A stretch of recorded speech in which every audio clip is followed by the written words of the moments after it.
उत्तराखंड के सीएम पुष्कर धामी का दावा, हम 400 से ज्यादा सीटें जीत रहे हैं।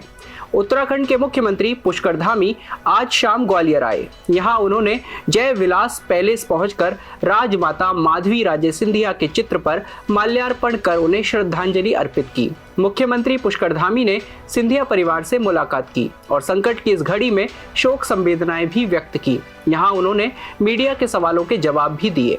उन्होंने इंडिया गठबंधन पर हमला बोलते हुए कहा, राहुल बाबा और अखिलेश बाबा की जोड़ी ने अमेठी में हार स्वीकार कर ली है।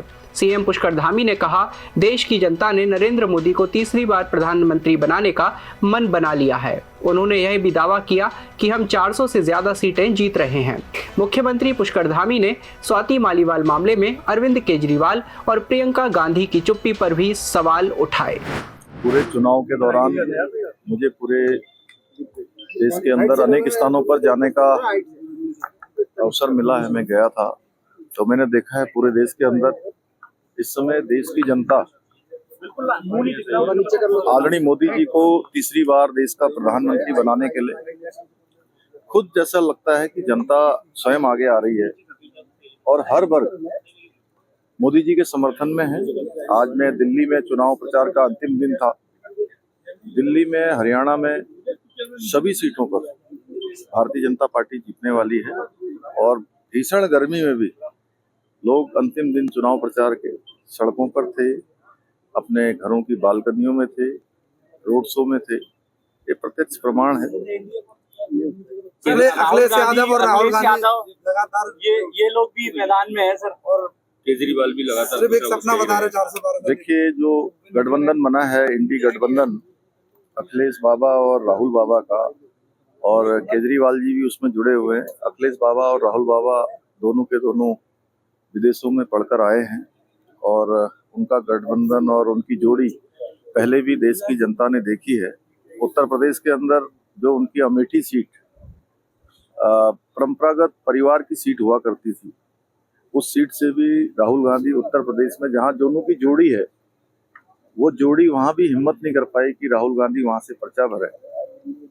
इसका सीधा प्रत्यक्ष प्रमाण है।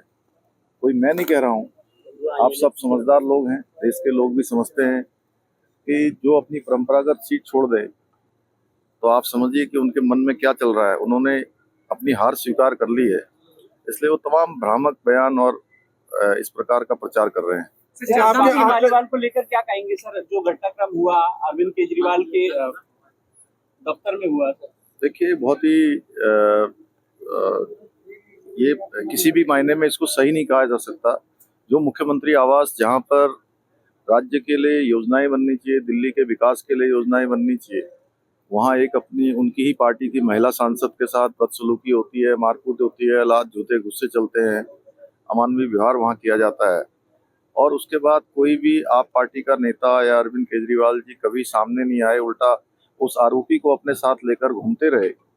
और इतना ही नहीं, पूरे जो ये गठबंधन है, इस गठबंधन का भी कोई भी नेता उसमें आगे आकर उसने कोई बात नहीं करी, किसी प्रकार का खंडन नहीं किया, किसी प्रकार की बातचीत नहीं की। और तो और हद तो तब हो गई जब इस गठबंधन में जो एक प्रियंका दीदी हैं, प्रियंका दीदी जो कहती थी मैं लड़की हूं, मैं लड़ सकती हूं, और एक महिला सांसद के ऊपर इस प्रकार का अत्याचार हो रहा है, उनका कोई बयान ना आना बहुत दुर्भाग्यपूर्ण है।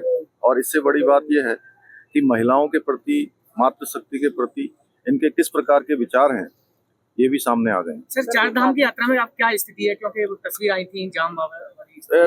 शुरू के दिनों में बहुत अत्यधिक संख्या, पिछले सालों की तुलना में उससे दुगनी संख्या वहां पहुंच गई थी। लेकिन चूंकि रास्ते सीमित हैं और जो हमारे धाम हैं, चारों धाम, उसकी एक कैपेसिटी है, एक बियरिंग कैपेसिटी है, धारण क्षमता है। और चूंकि लोग ज्यादा आ गए तो निश्चित रूप से थोड़ा आने जाने में जाम की स्थिति भी हुई थी, लेकिन अब यात्रा पूरी व्यवस्थित है। अब इतना जरूर है कि चूंकि शुरुआत के दिनों में जिन लोगों के रजिस्ट्रेशन नहीं थे वो भी पहले ही प्रवेश कर गए थे। अब हमने ये व्यवस्था बनाई है कि सभी से एक आग्रह भी किया है, पूरे देशवासियों से, चारधाम जो आना चाहते हैं अपना रजिस्ट्रेशन करवाएं और रजिस्ट्रेशन करवाने के बाद ही यात्रा प्रारंभ करें, क्योंकि हमारी सबसे बड़ी प्राथमिकता है कि जो भी चार धाम में श्रद्धालु और तीर्थयात्री आ रहे हैं उनकी सुरक्षा हमारे लिए प्राथमिकता है। सर सीटों को लेकर क्या कहेंगे, जिस तरीके से राहुल गांधी और प्रियंका गांधी बोल रहे हैं कि 300 से सीटें ज्यादा नहीं आएंगी बीजेपी को? पूरे 400 आएंगे, 400 से ऊपर आएंगे। देश दुनिया की सभी खबरें देखने के लिए जुड़े रहिए आचरण न्यूज से। आचरण न्यूज, हर कदम आपके साथ।